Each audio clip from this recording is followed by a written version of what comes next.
worldly. Tell your neighbor, we're making faith moves. Now tell your other neighbor the same thing. Neighbor, we making faith moves. My life is moving, my world is moving, my life is moving, my heart is moving. God is moving some things in our world. And He's moving it, but He's moving it by our faith.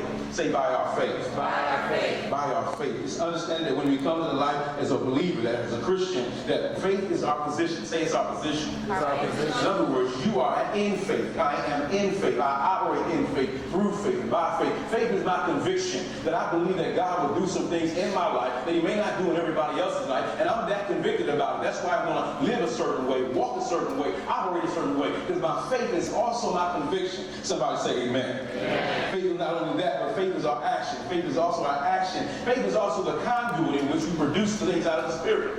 Faith is the conduit of how we produce things in the Spirit. Faith is the ideal, the processor for the believer. That's why when he says that Hebrews 11 says faith is the sum of things what?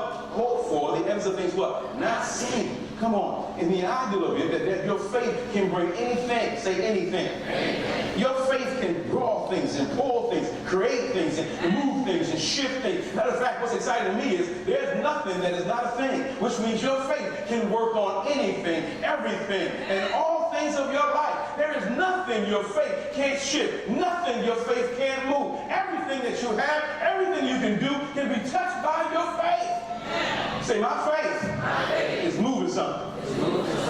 Yeah, your faith is moving something. Your faith is moving something. But you can't make faith moves while you make flesh moves at the same time. You can't make faith moves while you're making flesh moves at the same time. Somebody say amen. Amen. So we've been talking about a couple different places, and as we get into this last portion of our process, I want to look at a couple places. One of the first places I want to look at is what faith is and the ideal of this. Say neighbor. It's time. It's time. You activate your faith. Activate your faith. I think that sometimes what we have is a position faith, but we don't have a faith that has a whole lot of action to it. Right. Faith is not belief, and belief is not faith. If they were, it would be the same word. Right. See, you can have belief, but it doesn't mean you have faith or made any moves with the faith you have. Somebody by now should see your faith and be able to see where you're going with your faith, what you built with your faith, what you established with your faith, if you have faith. Somebody say amen. Amen. So when it comes to this, we're going to talk about how to activate our faith. And what we're going to look at today is a couple different people. One of them is this. It's Sarah. Go ahead and go to the scriptures for me. Look what it says here. It says this.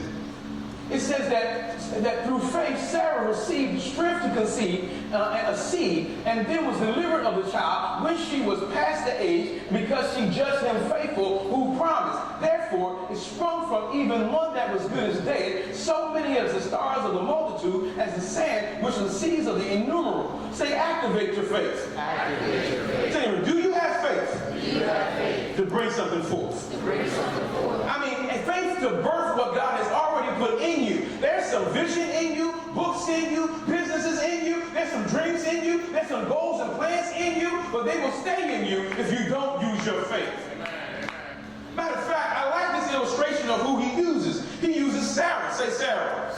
I like Sarah because Sarah is helping me understand a couple of things. First, he said that through faith, Sarah received. Say receive. Now, I'm not going to go too deep on this. I'm going to make it real practical so we can get it right. So Sarah was empty. She was barren. She had no children. And she's 75 years old. When he makes the promise that she's going to have a child. My Bible says, when he makes the promise, she laughs at him. She says, now, wait a minute, 75? Now, you know what's tripping when y'all get to 30. Get a little nervous when 40 happens. 50, God, please don't make nothing, no jokes. Can you imagine at 75, God says, I'm about to do something in your life, and I'm going to cause you to activate your faith, because you're going to cause me to have enough faith to bring to birth what I put in you, what I said in you, what I say to you. Because the wonderful side with God is that even his word is a seed. That's why when he says, when the sower went to sow the seed, it's really about when he went to sow the word of God. So even right now, God is dropping a seed in your spirit and hoping you're going to birth it. Right now, God is not only doing that, Jesus himself is a seed. He's a seed of Abraham, which means when you get Christ, there's another seed in your life, and he's hoping you bring that to birth. Then the Bible says the kingdom is like a seed planted inside of a field, and I put it in you, hoping that you will bring that to birth.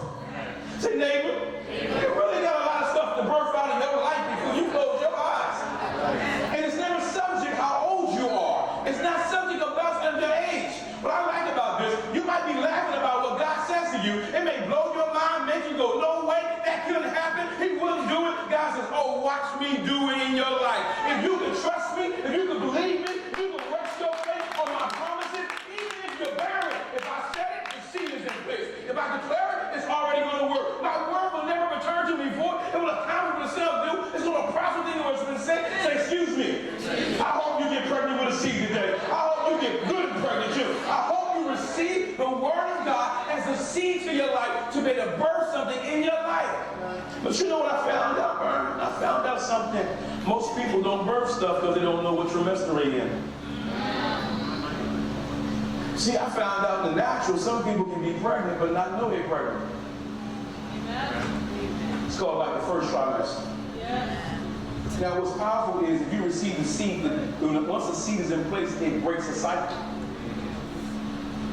If we receive the word of God for our life, cycles should be broken in our world. I'm talking about cycles of poverty. I'm talking about cycles of crazy relationships.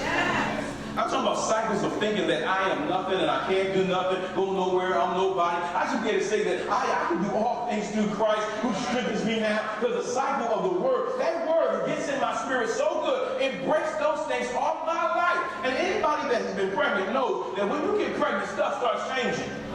My challenge is this: do you have faith to birth something, but you don't want to change? Maybe the miscarriage is not somebody else. Maybe the miscarriage is because of us. And sometimes I'm pregnant, but I don't know where I'm at in the process of my life. And like a Sarah, I know what I received, but I don't know how to conceive, and I don't know how to give birth to the thing that I have. Because everybody every Sunday, I know how to be able to go to church, but can I get the church back to my house? Can I give birth to the love, birth to the grace, birth to his power, birth to the loving kindness of who God is, not just in my world, but out of my world? Say first trimester. Oh, by the way, just let me prove to you that the ideal, that you might didn't know it, but you walk into labor and delivery. You know what I like, Gene? Is God will set you up every week to see if he can birth something out of your life. You know how I know? He sends the seed of the word every week. To see if he can impregnate with us. And every now and then, you know you don't give birth by yourself. Or you shouldn't give birth by yourself. Let me just put it that way. All right? But most people, when they give birth by themselves, there's some things that are actually in where you got to go to know that you're about to give birth. The first thing is he'll bring you to a place that's sterile, that's clean, that's sanctified. Amen. Amen. Then he'll bring you around a doctor, John. Dr. Dave. Could I have two of our nurses stand for a second? Could I have two of our nurses stand? I got enough faith. If you tell me there are doctors in the room, there are nurses in the room, and I don't know why nobody birthed enough. You have been positioned to birth some stuff every time you come to the house of God. That literally, he positions us to be ideal to give birth. I don't care what you came in like. Sarah came in barren. She came in empty. She came in with nothing. But that day, she left carrying something, bringing something. Because she watched it, she received. The challenge is, will you receive by faith that God can put something in your spirit that will become, watch this, a promise for the rest of your life? See, the word Isaac means promise, which means I was trying to drop a promise that you could get in your heart, in your mind, in your spirit, then your job is to bring it to birth. We want God to make us pregnant and birth it at the same time.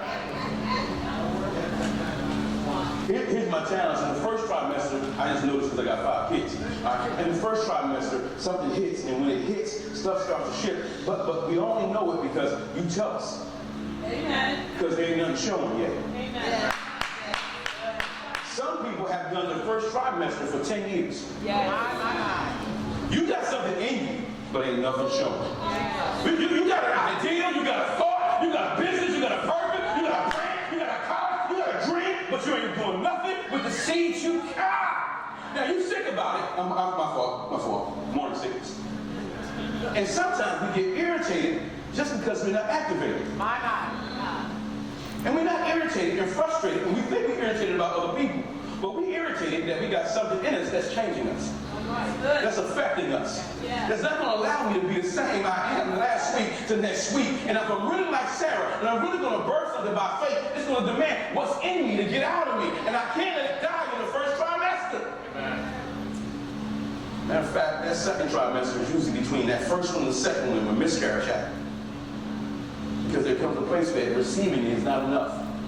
Say receiving is not enough. Receiving is not enough. See, if you receive the dream, it's not enough just to receive it. If you receive the ideal, it's not enough to receive the ideal. You got to bring it all the way to pass. It's going to take you from first trimester to the second trimester. He says here, it says receiving is one of it, but then I'm going to give you strength to conceive. Say conceive. When that thing starts growing inside of you to the point that it makes you uncomfortable, that it's inconvenient for you to keep it.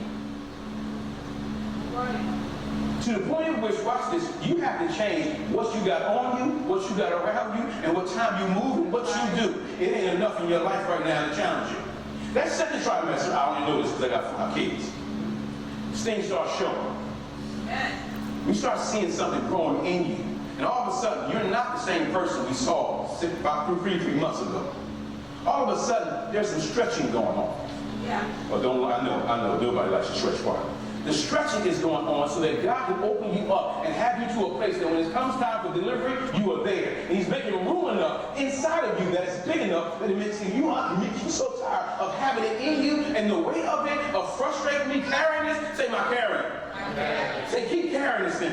You can't stop once you get pregnant with the ideal of a goal, a vision, a dream. You can't stop the ideal of what it is that He has put inside your heart. You'll never go away. It'll knock at your heart. It'll eat at your world. It'll go around your issue, and you'll see it, and it'll keep coming back to your life over and over and over till you birth it.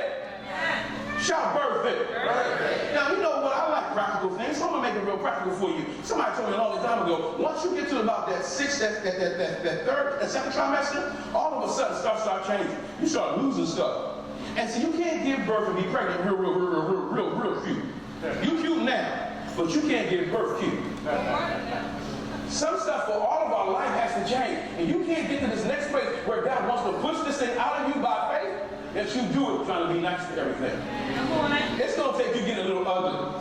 It's going to take you changing some stuff in your world. You're going to have to stop some things, change some things, move some things in order to bring the past what God has put in your life. He says, therefore, the ideal here, he says, once you conceive about that 6-month period, then we get to about 9. He says, then when deliverance is coming, say deliverance. Now, here's my piece. My piece is this. You can have it in you, but if you ain't open enough, it ain't coming out. Are you open to how God wants to work? Are you open to how He wants to move? If it's just because He sends somebody different to your world, He sends somebody different, but are you open to receive how they work, what they do, how they look, how they operate? Are you open to what God wants to do? Sarah, watch this. Here's my first thing. Sarah laughs at what the Lord tells her. Have you ever laughed when God says something crazy to you? I mean, He said, you're going to own, you're going to have, you're going to walk, you're going to do, you're going to do. You go. Some of our laughing is not because of who God is, it's how we see ourselves. We think that we're in a point of life that is too late. 75 years old, and God still wants to work. Think, excuse me, if you're not 75, you still qualify.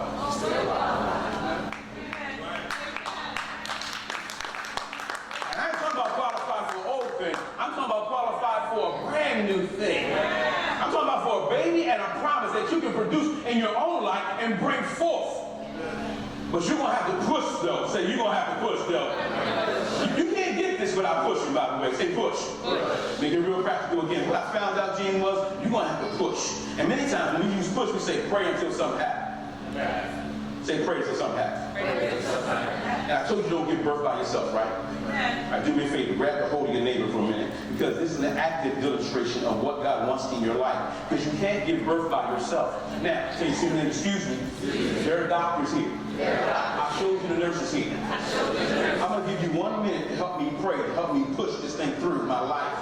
You got 1 minute. I'm going to give you 60 seconds. I ain't saying look at them. I ain't saying talk about them. I just want you to pray for that person next to you while they pray for you. Because we're about to push for real. I'm trying to get something active in your life. This is not going to be a sit down. You can't stay still and have a baby. You can't be quiet and have a baby. You can't do nothing and have a baby.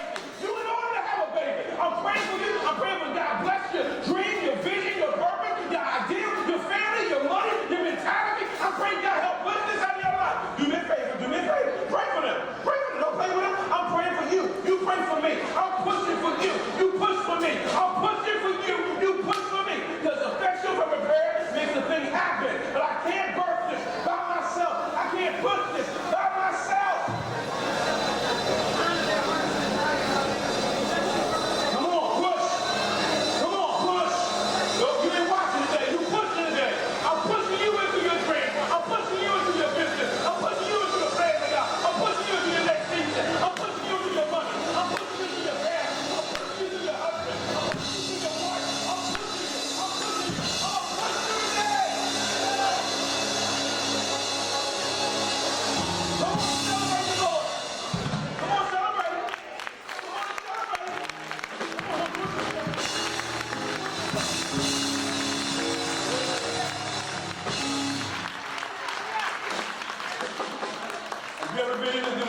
you still dilating. We're trying to get you open enough. We're trying to work with you. And in that process, you keep looking for epidural. But sometimes, I found this out, it's going to be painful really to be able to birth some stuff sometimes. And sometimes we skip being fruitful because we don't want to accept the painful process that we got to come through sometimes. We want epidemics so that we can watch this, sedate ourselves. So we won't have to activate. Say, neighbor, that last push is pretty good. But I don't see the baby yet. I found out that I don't really pray till something happens, but sometimes you gotta praise till something happens. Say your neighbor, where you feel it's getting tight, where you feel it's getting rough, where you feel that little pain, where you getting frustrated and irritated, why you can't figure out why God is not moving, because things are getting tight around me. They're holding me. I don't like what's happening. You know what that is? A contraction. Come on. And when you're pregnant, you don't like the pain, but the pain is a part of the process. Say to neighbor, the best thing you can do is push again. Now this push is not a prayer push. This is going to be a praise push. I want you to push in your praise. I'm going to give you now wait a minute, because you got to listen while you push. Because you can't push in the wrong moment. You can't push in the wrong moment. You got to push in sync. And you got to be able to take a breath every now and then. Take a breath. Reach out. Come on. That's right. To your neighbor. Come on. We in labor. And I'm going to be here till we deliver. I'm a doctor. I got a license. You're going to push something out you there. You done prayed. Your first push was cute. That was real nice.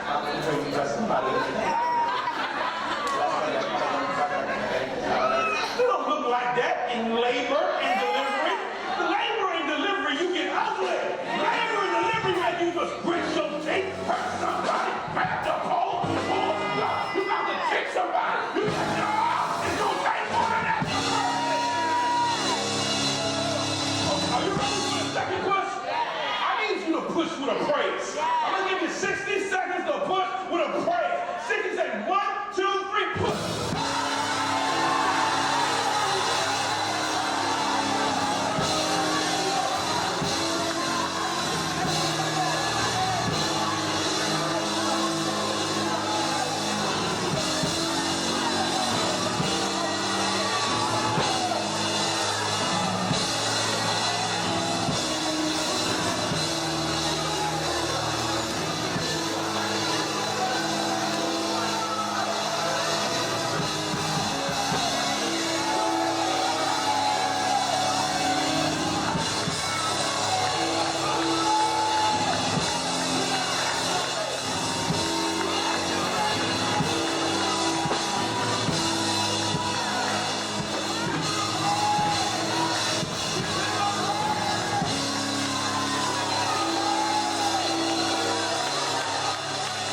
baby bearing up. You're going to have to push through this thing. You're going to push, I know it hurts, but you're going to have to push through the hurt, push through the pain. You're going to push through the ugliness. You're going to push through the blood, push through the struggle, push through the issues, push through it. It ain't going to be a future, but I'm going to birth this thing. I'm going to birth my next season, birth my next job, birth my next deal, birth my next place, birth my next building. I'm birth. I don't care you see me when I'm empty. I'm taking a shower. You ain't going there. But when you see it, only my name.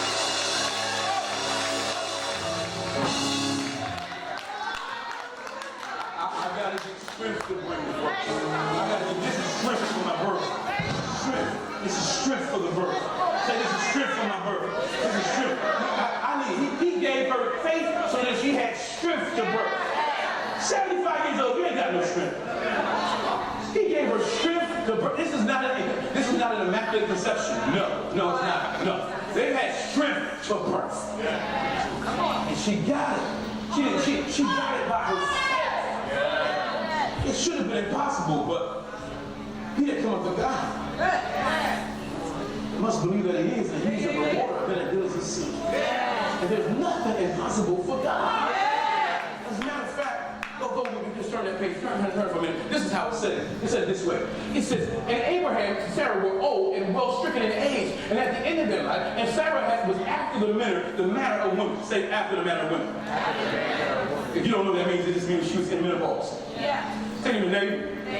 It says menopause, not God balls. I don't care what season you think you're in physically, spiritually, you could be in a total different season. Your latter years could be some of the most fruitful years of your life. You know what? You had energy, but you didn't have the mentality. Come on. You had strength, but you didn't have the wisdom. And sometimes God has to wait till you have done all of your strength and are out of strength that you give up and say, okay, I done had enough. I got to do it your way. After her saying that, she says, I am waxed old, even that I'm going to still have pleasure. And then the Lord said to her, did she laugh? Yes. She can laugh, but surely she is going to still have it when she is old. And he says, this is the verse that gets me, 18:14. God says to them, is anything too hard for the Lord? Then he gives her due date while she laughed. Come on, Pastor. I didn't say that. It said, at the appointed time, which means 9 months. In 9 months, I'll be back. Say, excuse me. Don't be tripping. You don't see what you've been saying. It's coming at the appointed time.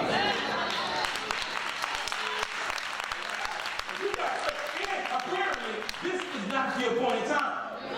The wonderful side is, this is the 9th month. Come on. He says, according to the time of life, then Sarah shall. Matter of fact, he does a gender reveal before they do the gender reveal part. He says, not only do I know when, I know what you're going to get, when you need to have it, how it's going to come, and I ain't got no doubt about it. And there's nothing too hard for me. Amen. So you got faith like that, you can be able to bring something to birth. Let me encourage your script for a minute. The Bible says in Romans 21, it says, being fully persuaded that what he promised is yet able to perform. Whatever God promised, God is strong enough to perform it. Shout, he's strong enough. He's strong enough. If he promised it, he's got to perform. The Bible says in Isaiah 40:29, he says, for he gives power to the faint. Yes. And to them that have no might, he will increase your strength. Amen. I just need 2 people who understand that. You might have came in faint, but you already got some might that you got for the house of God. Matter of fact, you might have came in ready to faint, but all of a sudden, there's some increased strength that just showed up. Why does he do it? He don't care if you're millennial or seasonal. He says, even the youth shall faint, and they will be weary. The young man will always fall, but they that wait upon the Lord, they will renew their strength. Their what? Their strength. And when I renew your strength, it's to take you to another level. Why? Because when you mount up as an eagle, you are going somewhere that I'm letting you see where I'm about to take you in the next season. Then he said, not only that, you're going to mount up with wings of eagles, but I'm going to give you a gate that you didn't have before. Because I'm going to allow you to run and not be weary. You're going to get patience to produce the process. You're going to walk and not faint. Hey, excuse me. I'm still in labor and delivery. And I'm about to give birth. 2 people receive it. Go ahead and celebrate it.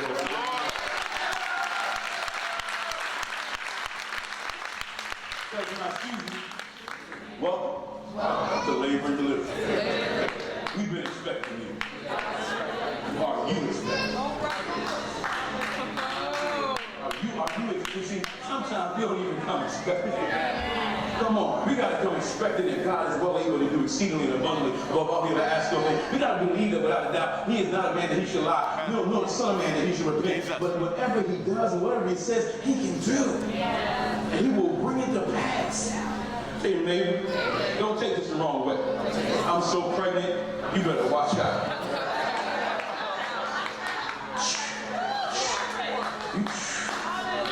Let me move before I give birth too soon. Come on. He says, activate it. Say, activate your faith. Say, neighbor, don't lose it right here. Some things in your life are going to be birthed by the ideal of be pushing, by the ideal of birthing something. Then there's another thing of things in your life that won't be birthed until you give something. Amen. I knew there was going to be an issue right there. But let me look at this. You have no problem at Wawa, no problem at Walmart, you have no problem at McDonald's, so the church shouldn't have an issue either. Since you'll get an attitude there, and you got enough faith, watch this, to go into a place that you can't see, and you expect to come out with something. Because you bring something when you go. Now, if you got that kind of faith in the natural, how come we ain't got that kind of faith in the spirit? We all quiet in this Pentecostal church. Praise God. All right. He says, but by faith, Abraham, when he was tried, say when he was tried, he offered up Isaac. And then he received the promise and offered it up, his only begotten son. Say giving. Giving shows us what we love the most. You ain't got to tell me. I can look at your checkbook who you love the most. What you love the most. Don't play. Don't look at me like that. We ain't got to say why. Because where your treasure is, that's where your what? Heart is. So if I don't have a problem trying to figure out where your heart is, where does your checkbook go? See, I should be able to tell who's your wife. From your checkbook. Matter of fact, I'm pretty sure I can figure out who your kids is from your checkbook. Let me put it this way, Cash App. We do through your Cash App. I'll tell you who all your kids are. Come on. I can tell you whether you value God.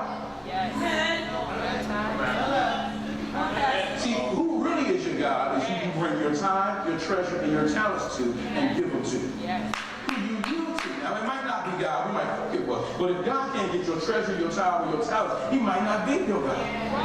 Your job might be the God. The car might be the God. The house may be the God. Other things may be the God. Because they get more time than God gets. That's good. Praise God. Say neighbor. I'm so glad you did that birthday thing first. I'm so glad you did that birthday thing first. Say stewardship.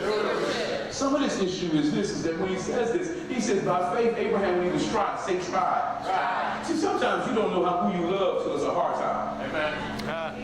And when you try, when the test is really on the line, we figure out who's really most important in your life. Right? When you down to like $25, and you come to church, and you about to tithe, and you're like, that's going to be $2.50. And I ain't getting a check for 2 weeks. Amen. Now, that ain't even being tried. It ain't. It's just a test of who you love. See, you never give to who you don't love. Don't play with me. Don't play. You can say, I love God. You don't give to him, you don't love him. You can say all you want. Because everybody you love gives. You should see how you look at me like that. That wasn't right. Who you love, you sacrifice for. Amen. Amen. That's why God says, God so loved the world. He gave his only begotten son. And who shall believe shall not perish but have what? You know why he did it? Because he loves us. Amen. That's why I have no problem giving to us. I can tell who you honor by who you give. Yes. You can tell who you value by how you give.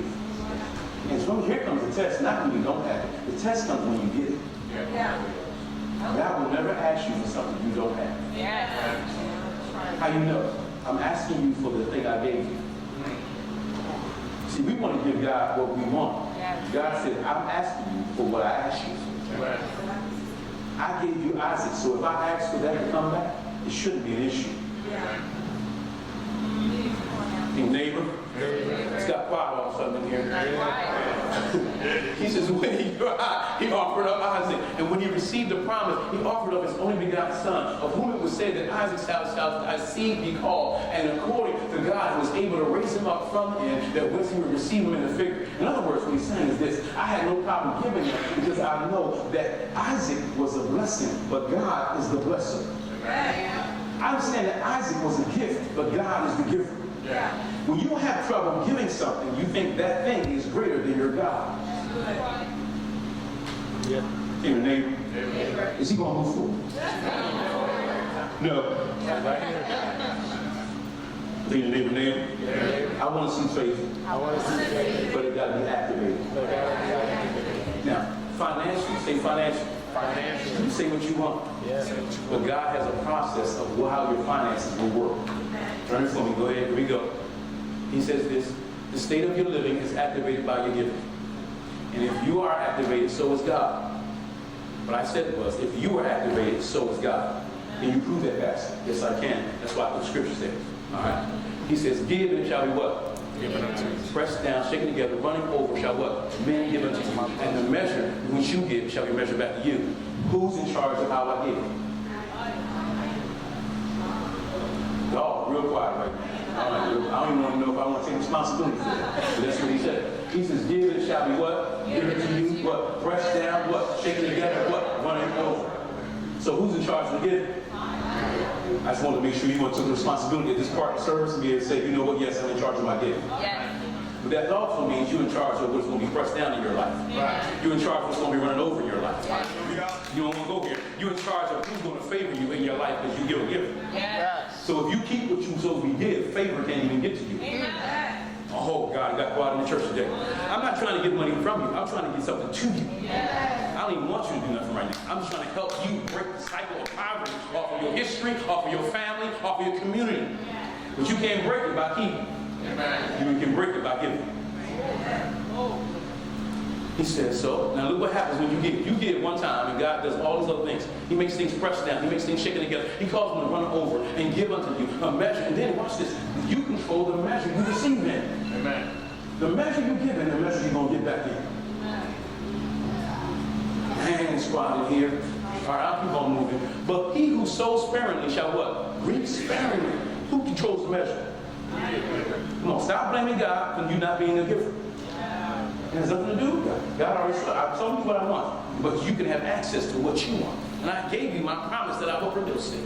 Then he goes and says, who sows sparingly will reap sparingly, and he will bountifully will reap bountifully. Then he says, God is able to make all grace abound towards you, that always having. Say always. Always. You may not have everything you think you're going to have, but you're going to have everything you need always. You will never have a day you don't have something that you can have in your life. Always. Say always. Always. You will always have something to eat, somewhere to live, somewhere to go, something to go somewhere with. Always. That's because you're a giver. You're a giver. He will make other people be able to favor you. He'll make it so that I'll bless you. You'll give financially and I'll answer physically. He said, I'll make all grace. Say all grace. You think it was a money thing. It's a total thing. You may give a seed and I will bless your child. You may give a seed, I'll change your marriage. You may give a seed, I'll bless your singleness. I'll make all grace, unmerited favor, break out over your order, your honor, cause you to prosper with all grace. Just because you're a giver. Always having sufficient, all these things have been bound to every good work. Say to excuse me. This one here word is good. He says he ministers seed to the sower. Say neighbor. Here's how you know that God believes in you. And you're giving. If God don't give you something, it's because he don't think you will sow. I didn't say you want to believe it. He says, I will give seed to who I know who will sow. Now the challenge is, when you get it, do you know you the sower? He says, I give seed to the sower. Watch this. And watch this. When you get it, I'm going to give you the seed to the sower. Then this is what I'm going to do. I'm going to minister both to you. I'm going to minister to you while you minister to me. Then I'm going to minister to everything in your work. I'm going to minister bread for your food, then multiply the seed sown, and increase your righteousness. Say, neighbor, come on. I don't know if you caught this yet. The trade-off for being a giver is incredible. You do one thing. God, the first verse says he's going to do 5 things. You just gonna give. I'm gonna mix it up, press down, shaking together, run it over, cause men to find you and bless you. Then I'm gonna bless you at the measure you want to be messed at. One thing. Then if you sow sparingly, then I'll give back to you in the level you give. But if you feel bounty, I'll throw it back. Then I'm gonna cause all grace to abound to you. Then I'm gonna cause you to make sure that when you go sow a seed, I'm gonna take care of your need, and then I'm gonna multiply the seed that you sow. And then I'm gonna go behind that and spiritually bless your righteousness, because you will never, ever, ever, ever outgive God.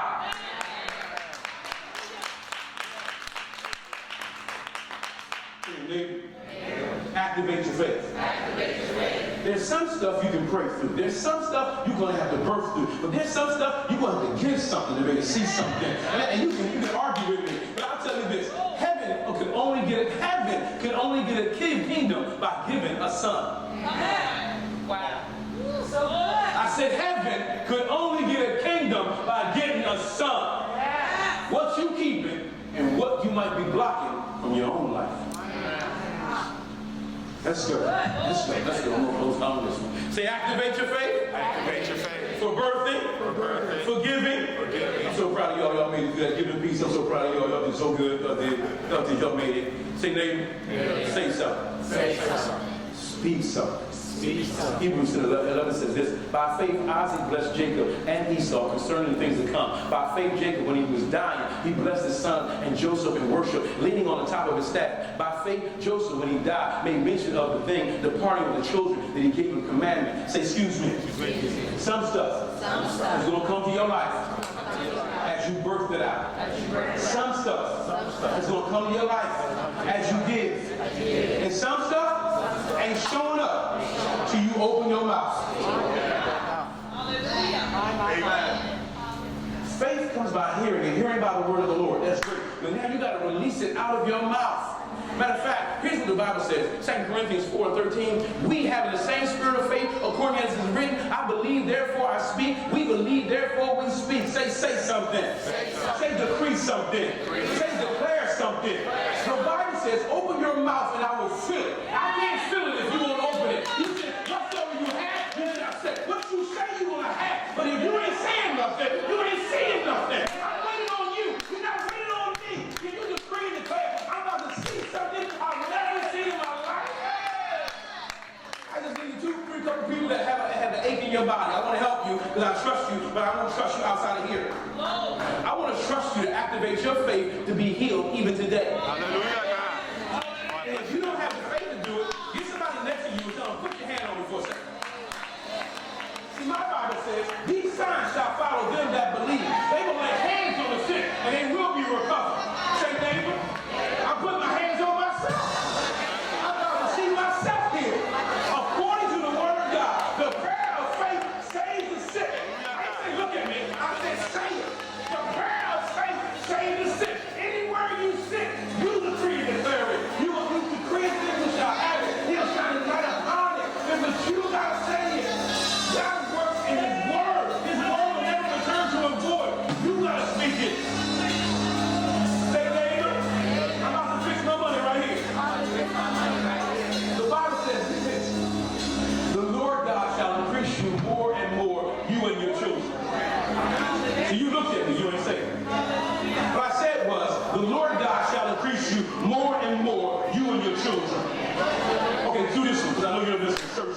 He will supply all my needs through his riches and glory in Christ Jesus. He will go no good thing from them that walk upright. Come on, come on. You ain't saying, you looking at me. I didn't ask you to look at me. I'm asking you to say what I'm saying so you can see what I'm saying to you. Because I'm not saying it for me. I want you to get regular about the freedom of the word of God in your own life.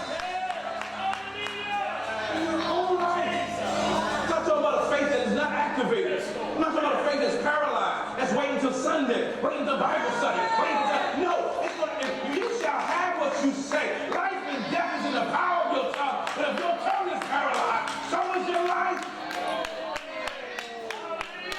Say, excuse me. When you going to say something? What are you waiting for? Who are you waiting for? Your life is in your mouth. The Bible says, Jesus says, my words are spirit and life. So until you open your mouth, you won't even see what the Spirit of God wants to do. You won't even see what his life wants to do in your life. Matter of fact,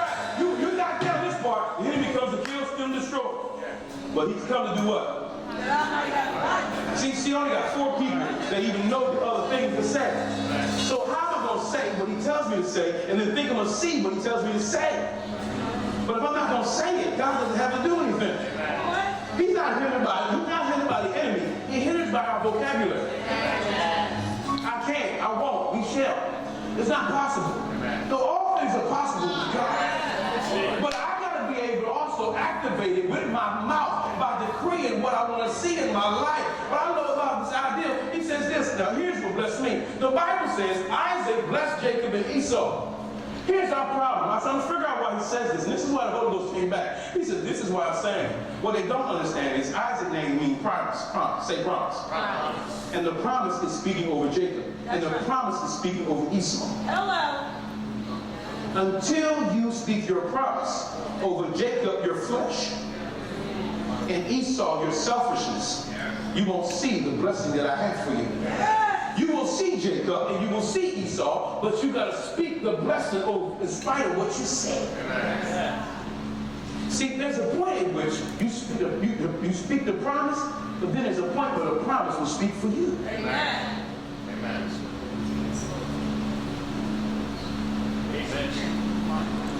Move this so we don't get rid of it. Turn this period. Look what he said. He said, thy name shall be no more called Jacob, but Israel. How did he get there? Because somebody spoke that over his life. Amen. You know how he stopped doing that? Because when his father was speaking over his life, he was speaking blessings while he was tricking everybody. Come on. And he kept speaking, watch this, blessings while he was tricking Esau and tricking everybody else. He's still a blessing. He's going to be a blessing. He's going to be a blessing. He's going to be a blessing. Stop calling your kids anything that come up in your spirit. If you call them a blessing, they're going to end up transforming into the blessing that you've been calling them if you call them what they're supposed to be. Don't call them big head. Don't call them licking on my nerve. Rub right. Don't call them that. No. Blessing, come here. Favor, come here. Anointed, come here. Gifted, come here. Smart, come here. Wise, come here. Why? Because I'm going to call you that till you show up in the thing that I'm saying. If Esau would have knew this, he would have spoke some stuff over his own life. He probably would have said this. He didn't have the man that had no rule over his spirit, like a city broken down and without walls. Why? Because you realize that if you ain't got no discipline, you will never have freedom. Amen. Amen.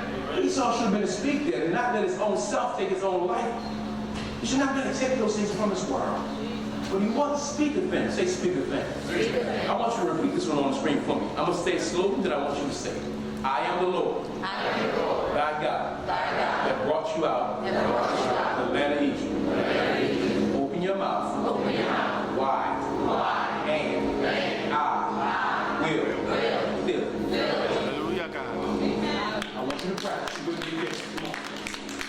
I am the Lord, your God. I brought you out of the land at Egypt. Open your mouth wide, and I will fill it. Excuse me. I'm about to open my mouth for a couple seconds here.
You feel, Esau. I'm asking you what you're saying.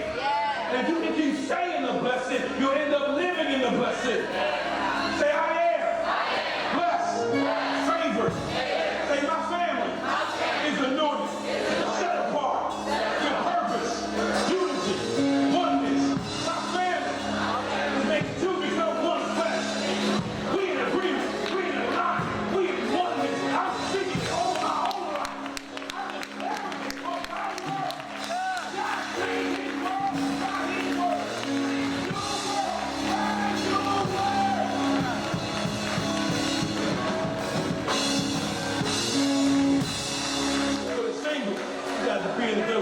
says that you are complete in Christ Jesus.